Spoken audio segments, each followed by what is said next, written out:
Video classes में आप सभी लोगों को धन्यवाद। जैसे अभी आपने देखा कि विभिन्न प्रकार के धातुओं से अम्लों की क्या क्रियाएं हो रही थी। अब इसके बाद आप देखेंगे कि धातु ऑक्साइडों के साथ जब हम अम्लों की क्रिया कराते हैं तो क्या बनता है, ये सबसे पहले चीज यानी कह रहा है कि धातु अम्ल यानी धातु ऑक्साइड के साथ अम्ल की क्रिया यानी अम्ल की अभिक्रिया, ये पहले ध्यान देंगे कि धातु ऑक्साइड के साथ अम्ल की अभिक्रिया। तो सबसे पहले आपको यह समझना होगा कि धातु के ऑक्साइड कैसे बनेंगे।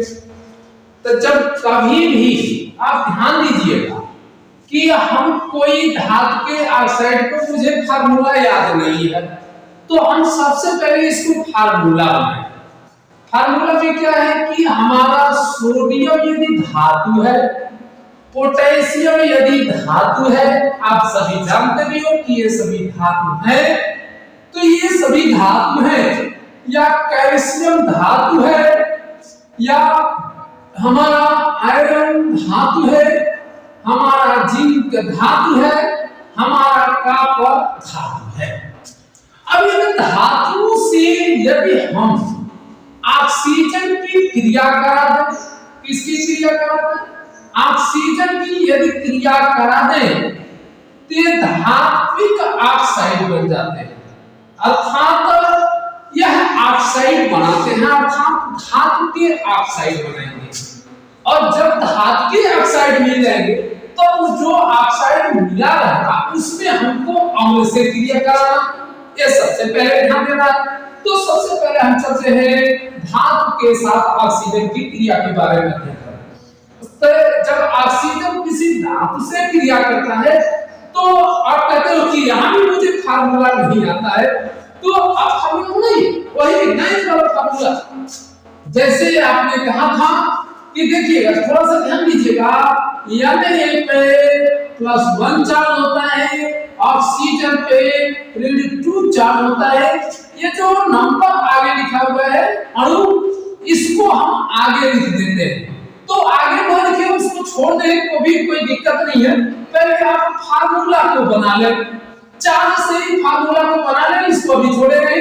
तो यहाँ पे देखेंगे कि ये हो गया, यहाँ पे O हो गया।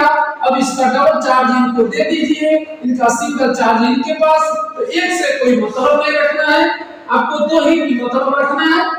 तो यहाँ पे Na2 अर्थात यहाँ पे ये पहले जो इनके पीछे जो 2 था उसको हम आगे कर देते हैं, अर्थात यहाँ पे 2 कर देते हैं, अर्थात अब यहाँ पे ये बना Na2O। अब इसको हम बैलेंस कर देंगे, तो आगे जब 2 लिखेंगे, ये जो आगे लिखा था ये 2 आगे हो गए। अब 2 दूना 4, इनका 4 ये बैलेंस हो गया।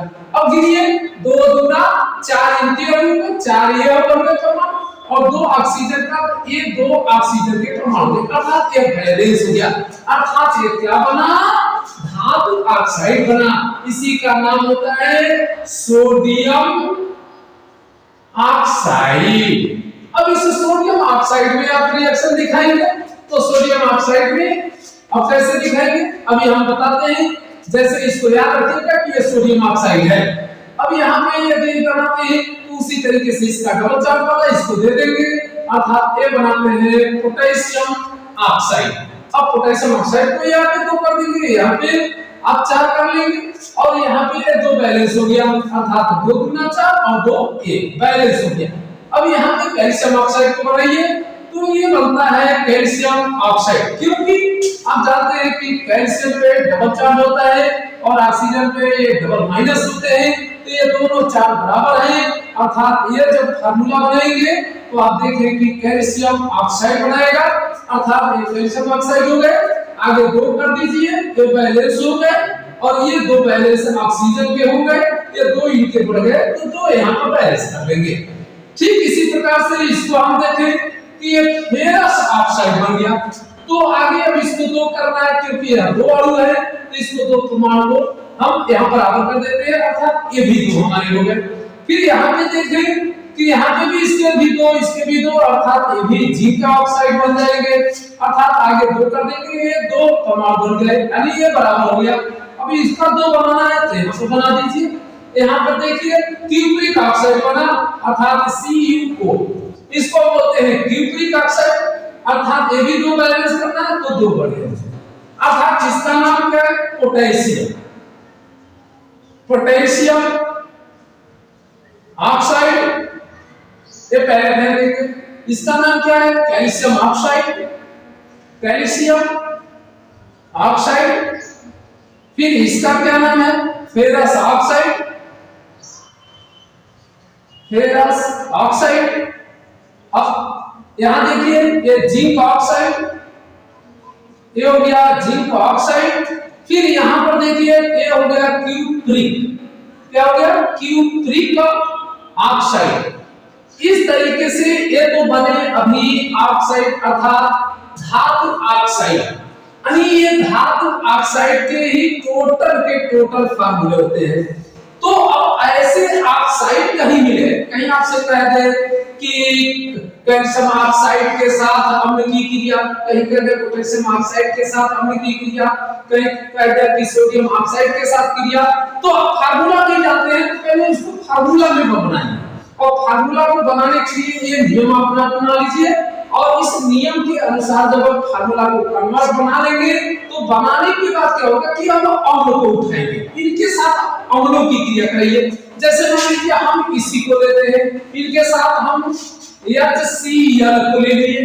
अब HCl की क्रिया कराते हैं तो कैसे करेंगे, सोडियम ऑक्साइड था ये पहला काम। तो ये फार्मूला बनाते समय पहले ध्यान दीजिएगा कि आगे जो ये लिखा रहता है बैलेंस, इसको कभी भी फार्मूला बनाते समय इस बैलेंस को आप न रखिएगा, अन्यथा यहाँ पे फार्मूला बनाने में थोड़ा सा आनाकानी करने लगेंगे, आपको सवाल सही नहीं मिल पाएंगे। इसलिए पहले इसको आगे बैलेंस वाली चीज को आप नहीं रखेंगे, सीधे फार्मूले को रखेंगे। अब इस फार्मूले में यदि आपने हाइड्रोक्लोरिक अम्ल की क्रिया कराया तो सबसे पहले ये ना देखिए कि क्या बना रहा है, पहले आप तरीका को ढूंढिए क्या बनाना है।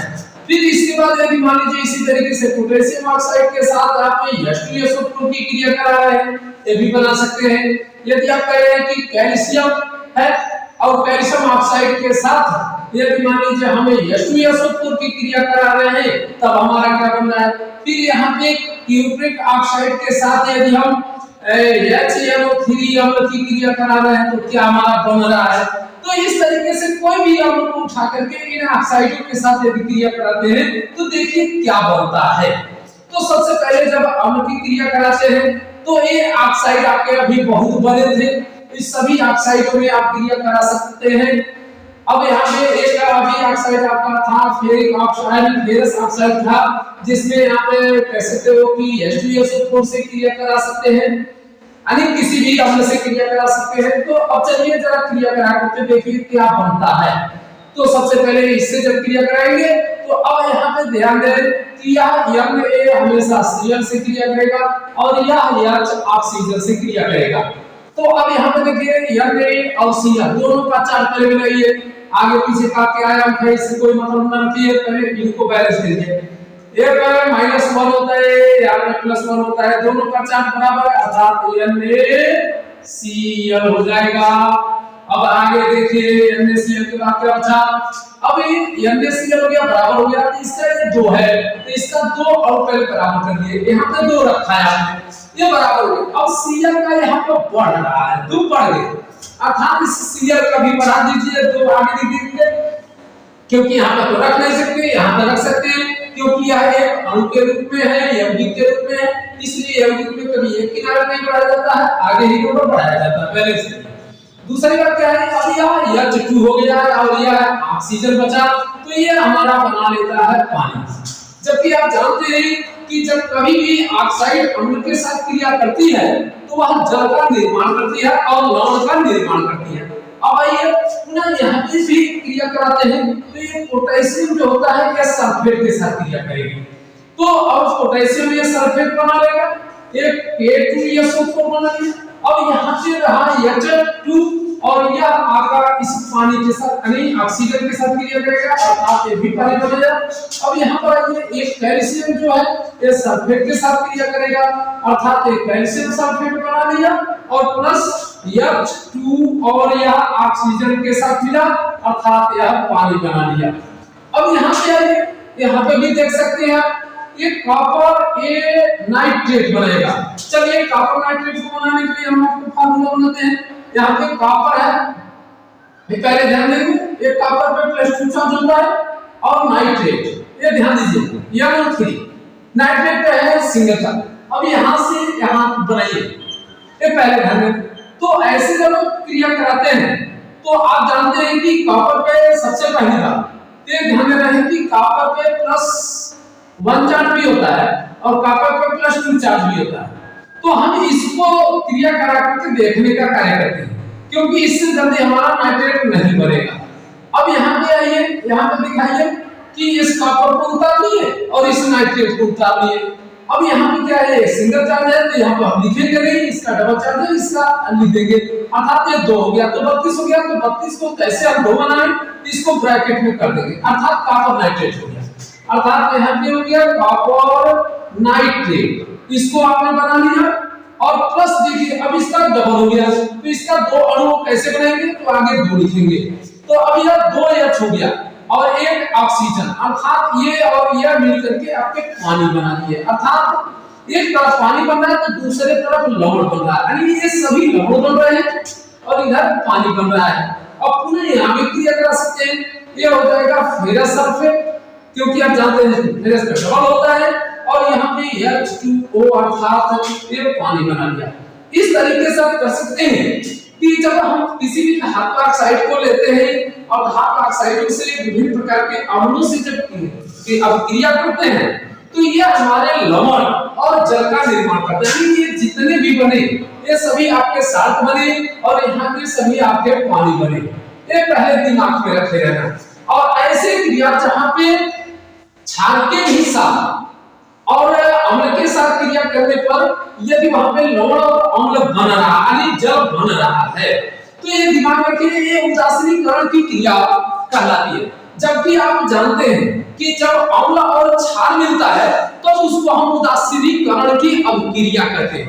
ठीक है इसी प्रकार से यदि यहाँ पे कुछ क्षारों में और अम्लों में क्रिया यानी क्षार ऑक्साइडों में अर्थात जैसे ये सोडियम ऑक्साइड है धातु ऑक्साइड और अम्लों के साथ यदि क्रिया को हम देखें तो यहाँ पे भी हमको उदासीनीकरण अभिक्रिया दिखाई दे रही है। ठीक है इसी प्रकार से हम चलते हैं आगे हम पढ़ेंगे कि धातु ऑक्साइड के साथ क्रिया तो अब पढ़ेंगे धातु हाइड्रोक्साइड के साथ कैसे क्रिया होती है।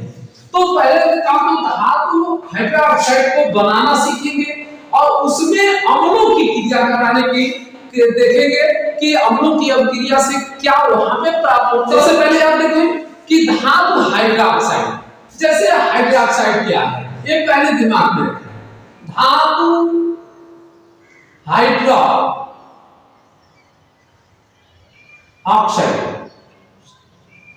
हाइड्रोक्साइड धातु हाइड्रोक्साइड के साथ अम्ल की क्रिया अम्ल की अभिक्रिया। अब आइए यहाँ पे धातु हाइड्रोक्साइड के साथ और अम्ल की अभिक्रिया को दिखाना है। तो सबसे पहले अब आप देखें कि धातु हाइड्रोक्साइड आपको फार्मूला याद नहीं है लेकिन आप हाई स्कूल के छात्र हैं जरूर इतना याद होगा कि हाइड्रोक्साइड का मतलब जिसमें धातु के साथ OH उपस्थित हो वो सभी हाइड्रोक्साइड वाले यौगिक होते हैं। तो सबसे पहले हम धातु हाइड्रोक्साइड बनाना सीख लें। जैसे मान लीजिए आपने के लिया और के धातु है पोटेशियम धातु है सोडियम आपका धातु है कैल्शियम आपका धातु है फिर इसी प्रकार से मैग्नीशियम आपके धातु है जिंक आपका धातु है और इन धातुओं के साथ यदि अम्ल की क्रिया कराना ये पहली बात तो ध्यान देना है।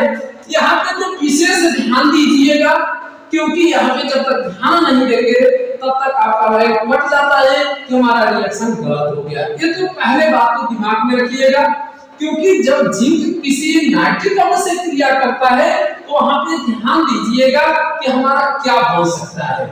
जैसे मान लीजिए यहाँ पे धातु हाइड्रोक्साइड है, तो धातु हाइड्रोक्साइड को बनाने के लिए पहली बात तो ध्यान देना है कि यह जब हम यहाँ पे पानी से क्रिया कराते हैं, किससे क्रिया कराते हैं? पानी से, तो ये हाइड्रोक्साइड बनाते हैं। ये पहली बात तो दिमाग में रखे रहना। यहाँ पे हम पानी बना से क्रिया करा रहे हैं। अब आइए यहाँ पे जब पानी से हम क्रिया कराते हैं तो क्या बनाते हैं? जबकि आप जानते हैं कि H और OH मिलकर के यह पानी का निर्माण करते हैं, ये ध्यान देना। तो यहाँ पे ये प्लस होता है, ये माइनस होता है, अर्थात इसमें OH है और H दो चीजें इसमें छिपे हुए हैं, क्योंकि H आयन की सांद्रता OH आयन की सांद्रता ये दोनों मिलकर के ही एक पानी का अणु को निर्माण करती है। अब यहाँ पे देखिए ये पोटेशियम प्लस का है, ये माइनस वाले से ही क्रिया करेगा, अर्थात ये बना लेगा KOH और प्लस आपका बचा H, अर्थात नवजात ऑक्सीजन है, स्वयं परिवर्तित होकर के H2 में बदल जाता है, अर्थात यह 2H और 1H होगा 3H यहाँ नहीं बना सकते, अर्थात 2 ये 4H हो गया। अब इसको 2H यदि बढ़ा दिए तो ऑक्सीजन भी हमारा 2 बैलेंस हो जाएगा और हाइड्रोजन भी हमारा बैलेंस हो गया। अब बचा K को आगे लिख करके आप बैलेंस कर सकते हैं। फिर यहाँ पे देखिए सोडियम हाइड्रोक्साइड ले सकते हैं, अर्थात यहाँ पे धातु हाइड्रोक्साइड बन गए। अब यहाँ पे फिर आपका H निकला, ये बैलेंस हो गया, आगे 2 रखेंगे, आगे 2 रखेंगे, आगे 2 रखेंगे, ये भी बैलेंस हो गया। यानी ये पोटेशियम हाइड्रोक्साइड हो गया, ये सोडियम हाइड्रोक्साइड हो गया। अभी ये धातु है, ये हाइड्रोक्साइड है, धातु हाइड्रोक्साइड हो गया, धातु हाइड्रोक्साइड हो गया। यहाँ पे देखिए कैल्शियम के साथ क्रिया कराते हैं, तो कैल्शियम और OH मिलकर के क्या बनाएंगे? कैल्शियम हाइड्रोक्साइड बनाएंगे। क्यों बनाएंगे? क्योंकि आप जानते हैं कि कैल्शियम पे प्लस चार्ज होता है और OH पे माइनस चार्ज होता है। अब ध्यान दीजिएगा कि जब यहाँ पे Ca है, OH है, तो इसका डबल चार्ज इसको देना है, अर्थात वोल्ट वाइज यानी ये हमने बनाया। और यहाँ पे प्लस क्या बना? आपका H आया तो H2 बनेगा, अर्थात अब इसको भी बैलेंस कर दिए, 2 हाइड्रोजन यानी 4 हाइड्रोजन, 2 ऑक्सीजन हो गया। यहाँ पे 2 ऑक्सीजन आपको दिखाई दे रहा है, Ca एक अणु है। अब यहाँ पे Mg हाइड्रोक्साइड, तो Mg में जिस प्रकार से कैल्शियम का बनाया उसी प्रकार से Mg को भी बना दे सकते हैं। OH का वोल्ट वाइज प्लस H2 बन सकता है, अर्थात यहाँ पे भी 2 कर सकते हैं, भी बैलेंस हो गया, हाइड्रोजन भी बैलेंस हो गया, Mg भी बैलेंस हो गया। यहाँ पे देखिए जिंक हाइड्रोक्साइड, ये बना लेता है जिंक हाइड्रोक्साइड और प्लस H2, अर्थात ये जितने भी बने आपके, ये दिमाग में रखना है कि ये सभी हाइड्रोक्साइड है। अब इन हाइड्रोक्साइड में यदि अम्लों से क्रिया कराई जाए तो क्या बना सकते हैं, इस पर पहले विशेष ध्यान देना है कि किसी का भी हाइड्रोक्साइड है तो उसके हाइड्रोक्साइड से यदि हम अम्ल की क्रिया कराते हैं तो हम क्या बनाते हैं, इसको आगे रिएक्शन में हम देखते हैं। जैसे मान लीजिए हमने लिया KOH, ये धातु हाइड्रोक्साइड को लिया हमने KOH। अब KOH से यदि किसी भी अम्ल को, चाहे आपका HCl हो, चाहे आपका H2SO4 हो, चाहे आपका HNO3 हो, किसी से भी आप क्रिया करा करके देख सकते हैं, ये दिमाग में रखिएगा। जैसे माने KOH है, इससे आप क्रिया करा रहे हैं HCl का, तो आप देखिए यह धनात्मक होता है या ऋणात्मक होता है, तो इससे चार्ज, इसका चार्ज बराबर है, अर्थात ये और ये मिलकर के हो गए KCl, अर्थात देखिए यहाँ पे इच्छा, अर्थात ये हाइड्रोक्साइड हो गया, धातु हाइड्रोक्साइड, और यहाँ पे Cl के साथ क्रिया किया, यानी ये धातु Cl के साथ क्रिया किया, KCl बनाया और यह H और OH मिलकर के पुनः पानी का निर्माण कर दिया। तो ऐसे आप देखें कि कोई भी हाइड्रोक्साइड हो और अम्ल के साथ क्रिया करता हो और जल और लवण का निर्माण करता है, तो यहाँ भी एक उदासीनीकरण की क्रिया को दिखाई दे रही है। अब यहाँ पे मान लीजिए NaOH है, क्योंकि यह क्षार है और यह अम्ल है, तो लवण और जल का निर्माण अर्थात उदासीनीकरण की क्रिया। यहाँ पे आप H2SO4 से क्रिया करके देख सकते हैं कि क्या बन रहा है। अब यहाँ पे थोड़ा सा ध्यान देंगे, यहाँ Na जो होता है ये SO4 से क्रिया करेगा। अब ध्यान दीजिएगा, जबकि इस पर प्लस चार्ज होता है, इस पर डबल चार्ज होता है। अब ध्यान दीजिएगा यहाँ पे प्लस चार्ज और SO4 पर डबल माइनस चार्ज। तो ये चार्ज इसको दे दीजिए, इसका चार्ज इसके पास, तो एक को हम डिक्रीज करें तो यहाँ पे आप कैसे बनाएंगे? ध्यान दीजिएगा, और ये चार्ज उठा करके यहाँ रख दीजिए, SO4 को यहाँ रख दीजिए, इसका एक चार्ज हम इसको दे देंगे, अर्थात Na2SO4 Na2SO4 बन गया। अब प्लस बचा क्या आपका H2। अब ध्यान दीजिएगा, और यहाँ पे H बचा, यहाँ पे ये बचा, अर्थात हम देखें H2 को बन गया, अर्थात यहाँ पे 2 कर देंगे तो Na2 का बैलेंस हो जाएगा, और 2 H और 2 ऑक्सीजन, तो 2 H और 2 H मिलकर के ये 4 H हो गया, 4 H हो गया, और 2 ऑक्सीजन ये बचे हैं, 2 ऑक्सीजन ये आपका बैलेंस हो गया। अर्थात हम इस तरीके से हाइड्रोक्साइड बना लिए। अब इन हाइड्रोक्साइडों पर यदि अम्लों की क्रिया कराई जाए तो ये क्या बना सकते हैं? तो यह सबसे पहले चीज देखें, यदि इस KOH को ले रहे हैं और इसके साथ हम कह रहे हैं कि H2SO4 की क्रिया हमको कराना है, या मान लीजिए हमने कहा कि NaOH के साथ हमको लेना है और हमने कहा HNO3 से हमको क्रिया कराना है, तो यह हमारा क्या बनाएगा, ये दिमाग में रखना है। अब जैसे मान लीजिए कैल्शियम हाइड्रोक्साइड है, कैल्शियम हाइड्रोक्साइड को ले लिए, इसके साथ हमको H2SO4 की क्रिया कराना है, तो ये क्या हमारा बनाएगा, ये बात हमको समझ में नहीं आ रहा है। तो सबसे पहले आप देखेंगे कि ये कैसे क्रिया बना रही है, ये पहले ध्यान दें। यहाँ पे देखिए एक K जो है ये SO4 से क्रिया करेगा, तो K पर प्लस चार्ज होता है, SO4 पर 2 होता है, तो अर्थात ये बन गया K2SO4 प्लस बचा क्या, यहाँ पे देखिए H2 हो गया। अब H2 को तो वो विस्थापित कर सकता है, लेकिन यहाँ पे H2 को विस्थापित कैसे किया, क्योंकि K और SO4 तो बना, लेकिन यह H और यह H मिल करके पानी का निर्माण कर देते हैं।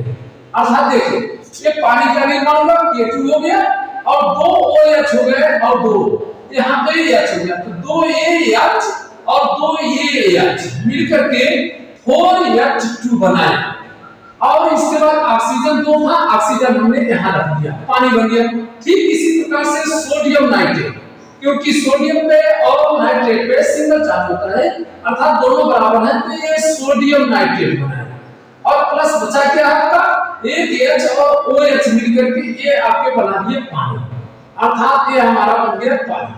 ठीक इसी प्रकार से आप देखिए यहाँ पे देखिए एक कैल्शियम और सल्फेट, ये दोनों के चार्ज बराबर है, क्योंकि ये ऋणात्मक डबल है तो ये धनात्मक डबल है, तो दोनों ये उदासीन हो जाएंगे, अर्थात कैल्शियम सल्फेट हो गया। अब देखिए यहाँ पे 2H यहाँ है, 2H यहाँ, 4H है, तो 4H को हमने रख लिया।